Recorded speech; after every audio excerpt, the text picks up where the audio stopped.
जय हिंद दोस्तों, मैं हूं आपका दोस्त चेतन विस्पुते।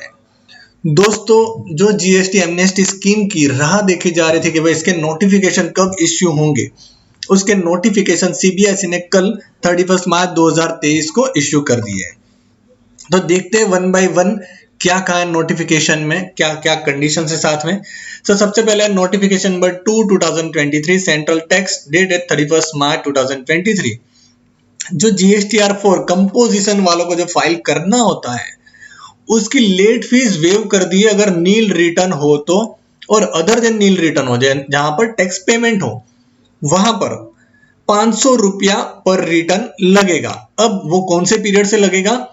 फ्रॉम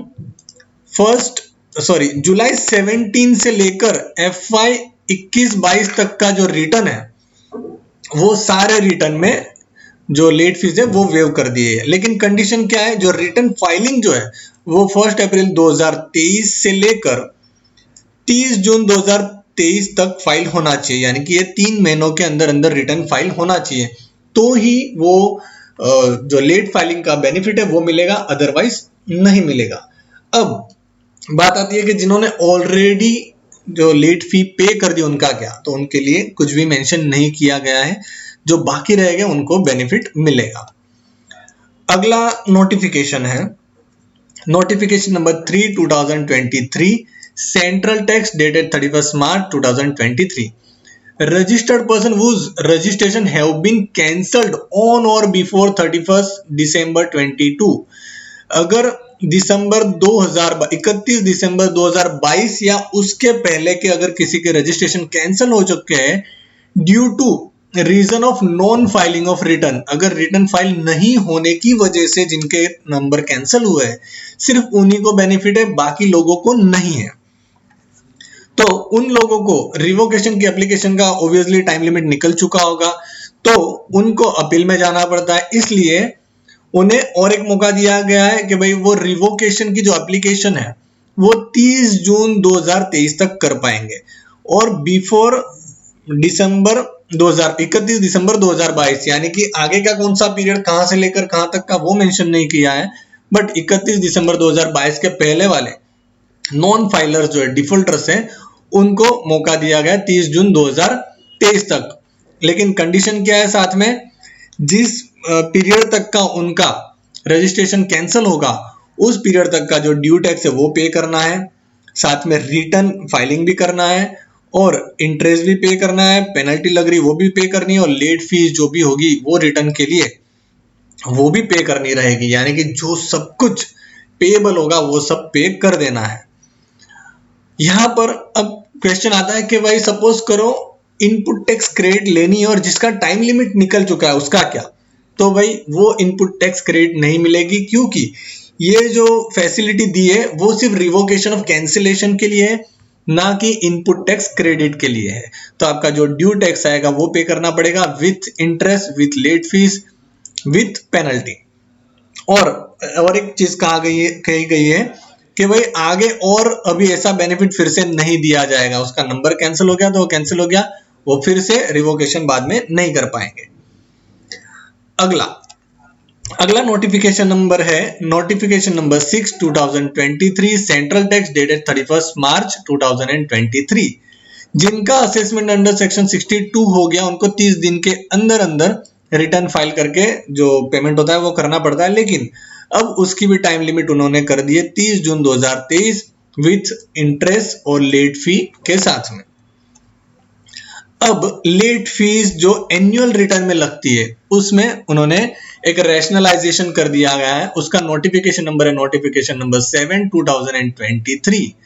अब एक टेबल दिया गया है, वहां पे late fees for annual return का मेंशन किया है, लेकिन ये लगेगा for the financial year 2022-23 onwards, मतलब आगे अभी ये जो फाइनेंशियल ईयर एंड हुआ है उससे उसके आगे के जो भी फाइनेंशियल ईयर अभी आएंगे उसके लिए।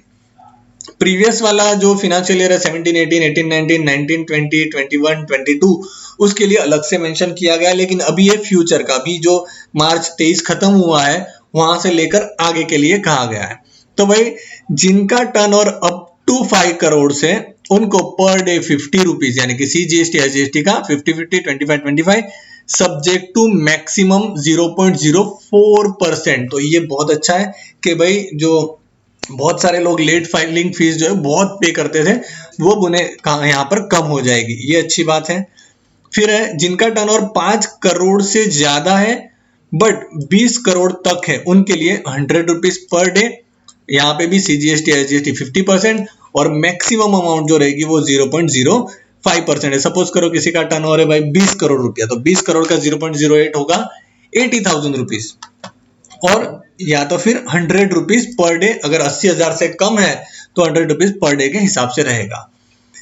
और जिनका टर्नओवर 20 करोड़ से ज्यादा है उनके लिए 200 रुपया पर डे। देखो नोटिफिकेशन जो है इसमें आपको ये दो चीज ही मिलेगी, ये वाली ये नहीं मिलेगी, क्योंकि उन्होंने ये दो चीज को ही मेंशन किया है। तो ऑटोमेटिकली जिनका 20 करोड़ के ऊपर का टर्नओवर है उनको जो पहले वाली कंडीशन थी 200 रुपया पर डे या तो मैक्सिमम 0.5% उतनी लगने वाली है। अब यहाँ पे देखो आप, ये डिफरेंस बहुत बड़ा है, यहाँ पे 0.04 और यहाँ पे सीधा 5%। सपोज करो किसी का टर्नओवर है 20 करोड़ रुपया, तो उसको मैक्सिमम 80,000 लगेगा, लेकिन जिसका 20 करोड़ से 10,000 भी ऊपर हो गया वो सीधा 10 लाख रुपया मैक्सिमम जाएगा, या तो फिर 200 रुपीज पर डे के हिसाब से जाएगा। तो ये फ्यूचर का एनुअल रिटर्न के लिए लेट फीस है। अब बात करते हैं कि जो पिछले फाइनेंशियल ईयर खत्म हो चुके हैं और जिनका एनुअल रिटर्न फाइलिंग करना बाकी है, उनको लेट फीस कितना लगेगा। उनको कि भाई but furnish the annual return same between, अभी फाइनेंशियल ईयर 17-18, 18-19, 19-20, 20-21, 21-22, ये फाइनेंशियल ईयर का रिटर्न का एनुअल रिटर्न अगर किसी का बाकी है और वो लोग 1/4/23 से लेकर 30/6/2023 के अंदर अंदर रिटर्न फाइल कर दे, ये डेट के अंदर फाइल करते हैं, तो उनको लेट फीस लगेगी मैक्सिमम 20,000 रुपया। इसका मतलब क्या हुआ कि ये 1/4/2023 के पहले जिसने ये वाले पीरियड के रिटर्न फाइल कर दिए हैं उनको कोई बेनिफिट नहीं, उन्होंने जो पे कर दिया होगा जितना होगा 20,000 के ऊपर या 20,000 के नीचे, वो सब खत्म। अब सिर्फ जो लोग बाकी है उनके लिए बेनिफिट दिया गया है। तो यहाँ पर 2-3 चीजों में भेदभाव दिख रहा है कि भाई जो बाकी है उनको बेनिफिट, और जिन्होंने इस डेट के पहले पे कर दिया है और ज्यादा है 20,000 से ऊपर तो उनको नुकसान हो जाएगा। और ये वाली चीज में अगर यहाँ पर 20 करोड़ से थोड़ा सा भी ज्यादा है तो बहुत बड़ा, यहाँ पे 0.5 को भी रैशनलाइज करके 0.04 कर देना चाहिए था। बट एनीवे नोटिफिकेशन में सिर्फ ये दो ही चीजें हैं, इसलिए 20 करोड़ के ऊपर वालों को हम ऐसा ही मानेंगे, जो पहले कंडीशन थी वही लगेगी। अगला नोटिफिकेशन है नोटिफिकेशन नंबर 8 2023। ये एमनेस्टी स्कीम है, वो है GSTR 10 के लिए। अगर जिसका GSTR 10 बाकी है और वो लोग 1/4/2023 से लेकर 30/6/2023 के अंदर अंदर फाइल करते हैं तो उनको मैक्सिमम लेट फीस जो लगेगी वो 1,000 रुपया लगेगी। तो यहाँ पर भी जिन्होंने ऑलरेडी फाइल कर दिया है, बहुत सारे लोगों ने अच्छी खासी पेनल्टी भी पे की होगी, उनको नुकसान है। बट एनीवे जिसका बाकी है वो अब ये 3 महीनों के अंदर अंदर फाइल कर लेगा तो उसे बेनिफिट रहेगा। तो दोस्तों ये था आज का अपडेट। अगर वीडियो अच्छा लगा तो प्लीज लाइक शेयर सब्सक्राइब जरूर से कीजिएगा। अगर नहीं भी अच्छा लगा तो आप अनलाइक भी कर सकते हो। तो मिलते हैं अगले वीडियो में। जय हिंद, जय भारत।